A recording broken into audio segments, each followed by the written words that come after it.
Hello everyone, I am your host, Voidlight Singularis, or just Void, and welcome back to LotusClan for Year 4. Sorry for the extended delay, I blinked and suddenly it was 5 months later. Oops. And this means while the script was written not long before the video's posting, most of the art is a few months old at this point, so Year 5's art will probably look a bit different due to how I draw cats evolving during that time.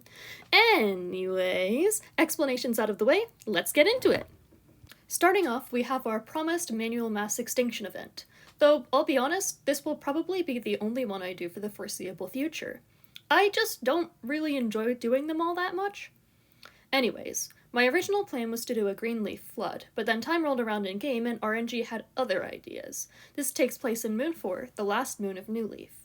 It was the dead of the night, and the clan slumbered peacefully in their nests. Well, everyone except Rosebird, who was pacing just outside of the camp, unable to sleep.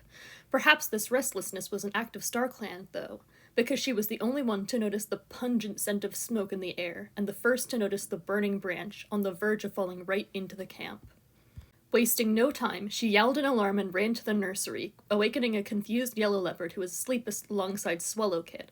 Quickly, her panic rose, both due to the situation and the fact her other kit, Myrtle Kit, was missing. The two split up, Yellow Leopard taking Swallow Kit to safety and Rosebird going to search for Myrtle Kit. It didn't take long for the camp to erupt into flames, den made mostly of driftwood and plants which had dried up during the recent droughts that signaled the nearing transition from New Leaf to Greenleaf. There was chaos, cats trying to both escape themselves and rescue others. Daisy Jaw, who was trying to get an injured Cherry Stripe to safety, was cut off, a burning branch sealing both of their fates.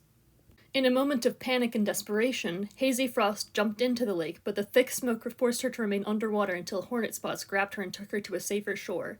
Even after she was rescued, though, she couldn't stop coughing and sputtering, water having gotten into her lungs. Prance Shimmer surveyed the camp, seeing if there was anyone nearby in need of rescue. Much to her surprise, though, a set of yowls erupted behind her. Whirling around, she was met with the sight of Gyoza tackling Pansy Fog to the ground, the latter with an absolutely murderous expression on his face. She could hardly believe her eyes. Pansy Fog had been poised to attack her. The two fought, Gyoza seeming to have the upper hand, before Pansy Fog managed to kick her off of him and, with his hind legs, using her moment of weakness to flee. Gyoza wanted to pursue him, but Prance Shimmer convinced her that she needed to stay with everyone else. They couldn't risk losing her too. Meanwhile, Crooked Star and Copswisp had gathered together almost all of the clan's kits in the emergency gathering spot, where they were approached by Crouch Snout, who was carrying Myrtle Kit, who had wandered out of the camp in the night and had almost gotten stuck in the fire upon returning, running blindly in a panic after seeing the danger. Myrtle Kit was mostly unharmed, but Crouch Snout was much worse off, his paws being severely burned from running through heated debris while navigating the blazing camp. Because of his injuries, he was told to stay with the others, joining a horrifically burned Gullfeather in the makeshift emergency medicine den. Leaving the kits under the care of Gyoza and Oriole, Crooked Star went back into the fray, looking for Boorish Spot and Rosy Rose, who were still missing. Deciding to go to higher ground to get a better view at the camp, she saw to her horror that the flames had only become worse, and no one inside still had a chance of survival. Caught up in this realization, and senses muddled by heat and smoke, she failed to notice the assailant sneaking up behind her. Her own deputy Rosy Rose, until it was too late. With hatred and envy that had built up over the moons, Rosy Rose hurled Crooked Star over the ledge and into the inescapable flame, forcing her to slowly and agonizingly lose one life after another, not even StarClan able to heal her. But caught up in her anger and the satisfaction of vengeance, she, too, hadn't noticed someone until it was too late. Boorish Spot had followed Rosy Rose, unaware of her intentions but harboring suspicions due to her unusual behavior during the fire, had witnessed everything. And before the deputy-turned-murderer could do anything, she was upon her, delivering a lethal bite. But she felt no satisfaction in what she'd done, looking over Rosy Rose's too-warm body at the charred, unrecognizable remains of Crooked Star. They had lost both leader and deputy in one fell swoop, and she was the one who had to deliver the news. Honestly, despite everything, I feel like RNG went easy on me here. 4 deaths out of everyone, at least during the event itself, is way fewer than it could have been. There were not, however, the only deaths this year. So let's get to that. We're going back in time for our first death of the year. Plover Sky, who died the very first moon of the year after he encountered a Wolverine on patrol alongside his former mentor Lightning Burst. Even worse, Lightning Burst had taken him out on that patrol to cheer him up because he wasn't feeling appreciated. The second death of the year, occurring 3 moons in, was sadly Shadow Willow, who instead of dying of old age like he deserved to, was killed by a predator. Just let Grandpa have peace. Come on, game. He didn't get a chance to really do anything during the year, but Oriole did want to get to know him better, and Gyoza loved listening to his stories. Now for the fire deaths. First up is Daisy Jaw, who died trying to save Cherry Stripe. Before that, she got caught trying to catch a rabbit on Strike Clan's territory with Rosebird. Then she, Copswisp, and Weedpaw couldn't find a Laurel Clan trespasser. Then, in an almost cruel bit of foreshadowing, she was trapped underneath branches while on patrol, but survived. Well, that time. Next is the aforementioned Cherry Stripe, who returned Strike Clan kits along weed sap and hornet spots, then dislocated her leg a moon before the fire. I really liked her, and it's a shame to see her go out so young. She was such a fail girl, but she did her best. Finally, our last StarClan fire death, Crooked Star. Now, I wouldn't say that she was the best leader, but she never crossed the line that'd make me want to send her to the Dark Forest. So StarClan it is. This was actually the second worst possible outcome that I put in regarding Rosie Rose's growing hatred towards her. She could either have not done anything, attempted to kill her but failed, attempted to kill her and partially succeeded where Crooked Star lost some but not all of her lives, succeeded in killing Crooked Star fully and gotten away with it, which I'd consider the worst outcome, or what happened, where she killed Crooked Star entirely but was caught and subsequently killed as well. Now momentarily switching over to the Dark Forest, started with our wannabe usurper, Rosie Rose. Even before the fire, she was being aggressive as usual, lecturing her clanmates on strength in battle and straight up disrespecting others, like stepping on Prancermer's paws and pretending not to notice. I don't think she had some grand plan, though. The fire just happened, and she decided to take advantage of it to take out Crooked Star, who she thought she could lead better than. Still in the Dark Forest, we have our final fire casualty, Gullfeather. Though he didn't die in the fire, he died of his injuries, severe burns, the very next moon, and it was him getting burned on a moonskip that made me use a fire for the mass extinction event. He and Piper Deer went on a lot of patrols together, one of which where the two had a discussion with a Dark Forest cat who Piper Deer assumed was from StarClan. With everyone else, though, he was his usual self, grumpy and generally unpleasant. And now, back to StarClan for our final and saddest death, the 12-moon-old insecure Wormbeam who died of complications from wasting disease. Her condition was found out when she was 2 moons old, and she was sick in some capacity for pretty much her entire life.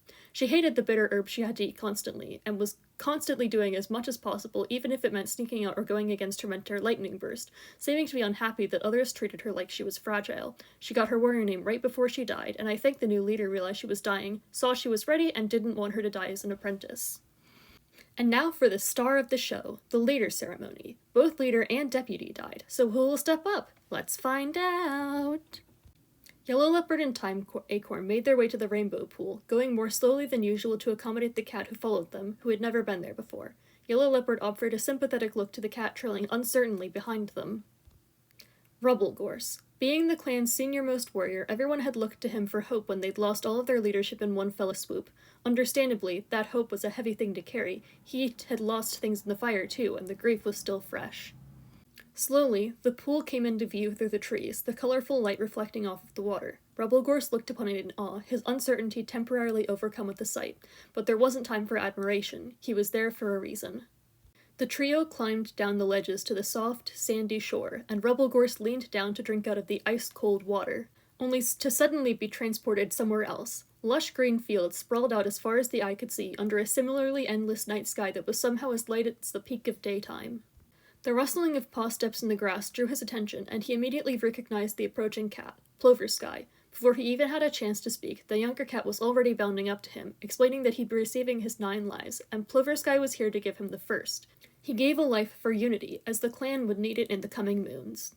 Next was Cherry Stripe, who laughed at a joke Rubble Gorse awkwardly told to lighten the mood, and gave him a life for farsightedness, something Crooked Star had lacked, which led to her downfall. Shadow Willow approached with a proud smile, granting a life for strength, and walking away with a lightness in his steps Rubble Gorse had never seen in the old cat before. He was confused to see Floodpaw approach next, the cat who'd first led him to the group that would become LotusClan. He explained he was there to deliver a life on behalf of a clanmate who couldn't be there, though he did not specify who it was, or why. He gave a life for determination and vanished into the tall grass. Mapleflower approached next, and his heart ached to see his former apprentice. She dipped her head in an uncharacteristically stiff greeting, before smiling and granting him a life for endurance and prancing off to join the others. Nutstone looked over him for a few just too long moments before leaning down to give him a life for friendship, reminding him that he needed to be a friend as well as a leader to his clan. Daisy Jaw hung back at first, eyes full of doubt, before stepping forwards and giving him a life for confidence, stressing that he needed to take his role seriously and that he couldn't coast by expecting things to go well. Ferretfoot attempted to break the awkwardness clearly hanging heavy with a small joke of his own, before granting life for acceptance and asking him to pass along a message to his mother Gyoza. Finally, he was approached by Crooked Star. Though he wasn't her own choice of a successor, there was pride in her gaze as she granted him a life for strength to overcome his fears. She believed in him, and if she'd had the chance, she would have chosen him to be the new deputy. She stepped back, hailing him by his new name Rebelstar, telling him that his old life was no more, and to use the power he was granted wisely and to watch over his clan. As the other starry cats chanted his name, the fields faded and he woke up on the shores of the rainbow pool, a new strength and resolve surging through his body. So, that's our leadership ceremony. Now for our living cats, starting with, of course, the newly named Rebelstar. He's struggling with leadership, having been completely blindsided with the position and thrown in right after their entire camp was destroyed. The leader, deputy, and head medicine cat all perished, and the clan was still struggling with nearby rogue groups. It's a lot to handle at once. Next up, our new deputy, Weevil-Stem. She started off the year by helping chase off a big dog, then keeping an eye out for badgers. During the fire, she helped look after the kits, making sure none of them ran too far away and got lost. She was then given Silk Kit as an apprentice, and they had a good interaction with the Strike Clan patrol. Although Silk Paw was kidnapped by Two Legs and was gone for a moon, so she fell behind on her training. The new head medicine cat is Yellow Leopard, who I expected to retire, but didn't. She had her two kits, Myrtle Kit and Swallow Kit, at the beginning of the year. She actually got her new accessory, Bluebells, as a gift from Swallow Kit. Shadow Willow's death hit her pretty hard, as the two were close, probably knowing each other before the clan's founding. About midway through the year, she and Time Acorn discussed a prophecy the latter had received. Warnings of a pitch-black forest that watched those inside, and a large, fluffy cat with striking green eyes. Next up, Time Acorn. She's once again been put in a situation where she failed to save cats, and this time with much greater consequences. The fire has gotten her thinking about her own mortality, and the vision she received hasn't helped matters. She both feels like she's underappreciated, and like if she was appreciated, it would be undeserved. It's not a good feeling. Velvet Clover is doing okay. She's been insecure, as per the usual, feeling like she doesn't deserve her position. At one point, she even tried to convince Goose Scar to run away with her, though given Goose Scar's current state, it may very well also have been out of genuine concern for her. Despite all of this, she proved herself very hardworking, doing most of the medical care for Wormbeam, and it didn't go unnoticed by her peers. Now for our warriors, starting with Prince Shimmer, who started the year by, quote, putting on a brave face. As you saw in the animatic, Pansy Fog was prepared to kill her during the fire, and she spent a lot of time thinking about StarClan after that. It was a real wake-up call to her mortality, I think, especially as she gets closer to elder age, and she isn't as fit as she used to be. Next up, Borage Spot, who I'm going to ask you to pretend has a scarred tail, because I completely forgot about it while doing literally all of the art. She got injured while luring a dog out of the territory, and it healed just in time for the fire! And of course, as you saw, she was the one to kill Rosie Rose in retaliation for Rosie Rose killing Crooked Star. I think she was bitter that her act didn't land her at least deputy role, however, as she had a lot of statuses pertaining to it afterwards, from feeling inadequate being just a warrior to outright envying the deputy position. Oriole had a calmer year compared to some of his clanmates, but it wasn't exactly ideal. It seems he has a near-permanent sense of loneliness, and often wonders if anyone would care if he left. In better news, he did get an apprentice in one of Clover Sky's kits, though he was left a bit annoyed with her after a certain incident. His mutual crush on Rebelstar also persists, and he's found himself on patrol with the new leader quite often, which he certainly isn't complaining about. Goose Scar, oh Goose Scar, what am I going to do with you? One of her children turned out to be a murderer and was exiled. She was injured in the fire, being temporarily trapped under a burning branch. She got green cough. Her relationship with her other children has been shaky, and she had a huge argument with Piper Deer. Her emotional state has been so bad she was outright refusing to eat, while sick with green cough. It's kind of a miracle she survived. Hazy Frost hasn't been faring much better either. She lost 2 of her children in a relatively short period of time, and her Strike Clan mate Owlsight died when fire struck his clan too.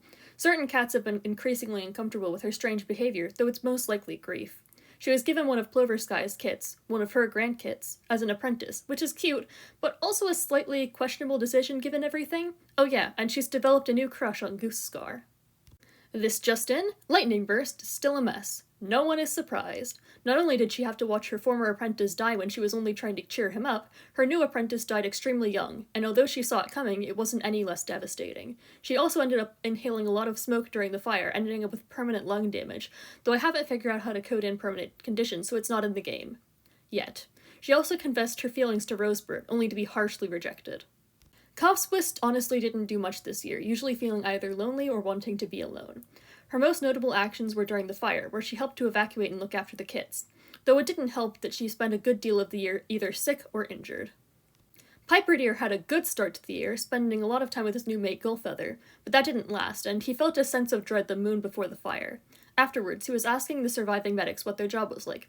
For the most part, he was generally unpleasant and snippy as usual, and of course, there was the huge argument with his mother Goosescar. Despite his nasty attitude, though, he showed his willingness to protect his clanmates when it really mattered, being the one to save Lightning Burst in the fire and taking shifts protecting others when a sudden snowstorm struck a patrol he was on.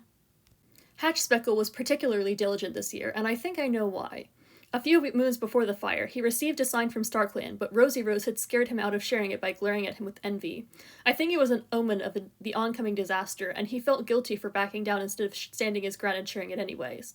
That said, he hasn't necessarily been impressed by Rebel Star's leadership skills. Crouch Snout has also seen better, if I'm honest. He was burned badly during the fire, and it left permanent scarring on his paws. Before the fire, he was wanting to spend time alone a lot, and later helped return Strike Clan kits alongside Crooked Star, Hornet Spots, and Pansy Fog.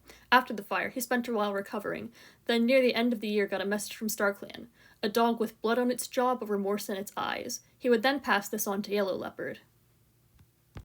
Magnolia Moss had a more uneventful year, but now that her father's in the Dark Forest full-time, his grip on her has only gotten stronger. She repeatedly got injured throughout the year due to the sleep deprivation from training in the Dark Forest, as well as her increasingly irrational behavior, but few of her clanmates know what's actually going on.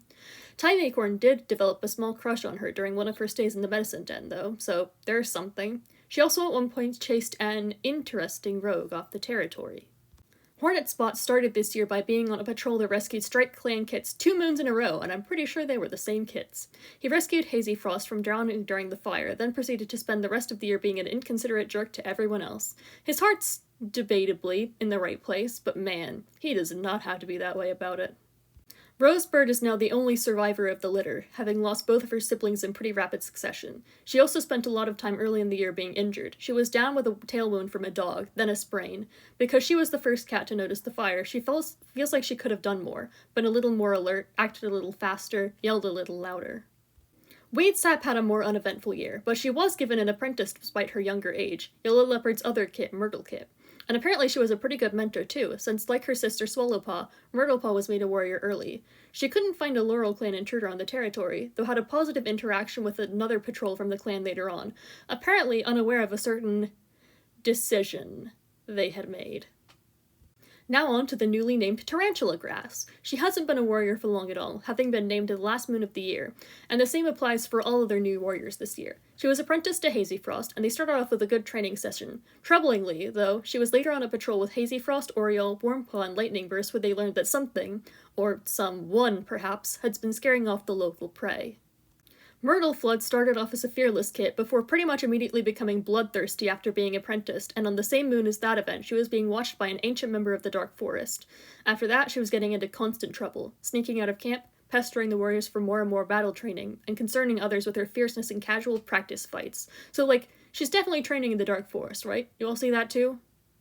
Well, Swallowshade doesn't, having started as a charming kit and growing up to have the oblivious personality. When she was little, she was almost carried off by a hawk. Lightning Burst saved her, but the wound healed with a scar.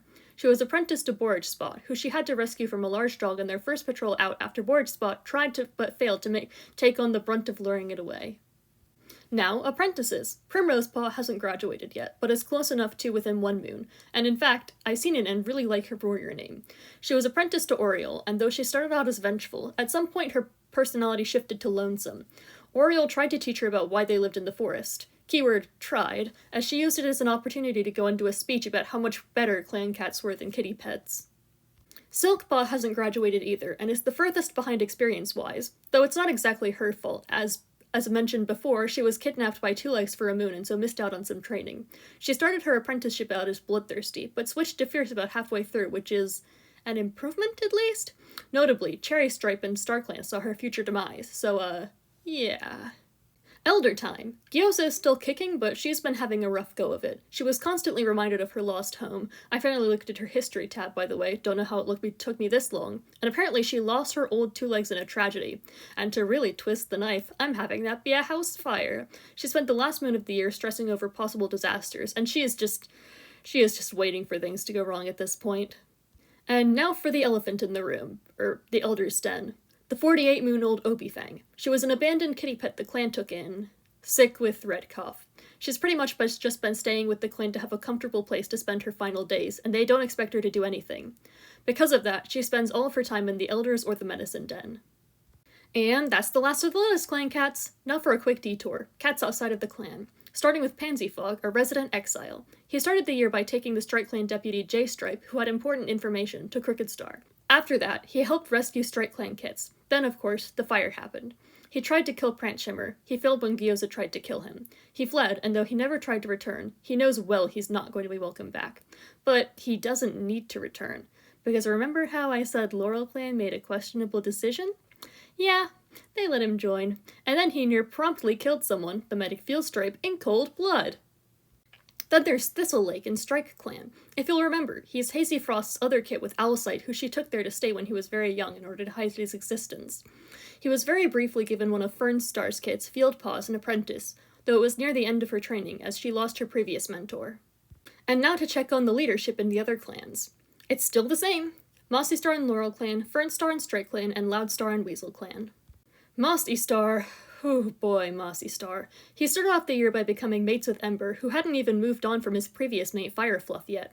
Then, of course, he let a murder into his clan and just stood by when he killed again. Mossy Star. Stop. Fernstars have been having a tough time too. Her clan was ravaged by fire, losing 8 cats at once, including one of her kits, Cowpaw. Then another kit, Fieldshade, was murdered in a falling branch trap made by her own brother, Dogwing, though that it was intentionally set up hasn't been discovered yet. I don't think Fieldshade was Dogwing's intended target, though. He had no negative feelings towards her. He liked her. Oh yeah, and now Fernstar has had even more kits. Loudstar didn't have much happen to her personally, but her clan has had a lot of trouble with smaller things. Small fires, rogue attacks, and even some dogs. Also, a cat named Weedbat died. I don't remember what their deal was, but Weedbat. That's a horrible loss. Justice for Weedbat. Deputies. Laurel Clan has yet another new deputy, with Ember having retired. Meet the charismatic Merkbreak. He's the brother of Medic Sharpbee, and an interesting deputy pick, to be sure. He hasn't had time to do much yet, but we'll see. J-Stripe and Heathmore are still deputies as usual, and I said pretty much everything I need to in the leader section, so on to the medics. Laurel Clan lost Fieldstripe via Pansyfog, but now has the 84-moon-old Thoughtful Trout. Unfortunately, Lola of Strike Clan died in the fire, bringing them back down to 3. Weasel Clan got a new apprentice in Dogpaw, and this is embarrassing, but I kind of forgot an entire medic in year 3, the 26-moon-old Insecure Haven Ember, who is the half-clan child of Loudstar. Oh yeah, Poddash is also non-binary now. And we still only have one Meteor in all the clans, that being Ossipec of Strike Clan. Guys, please get therapy. Please do it. Please. For me. So that's year 4. I've already played through year 5 on LotusClan and Strike Clan. I just need to do it for Laurel Clan and Weasel Clan. After that, I'll be doing the art, scripting, etc.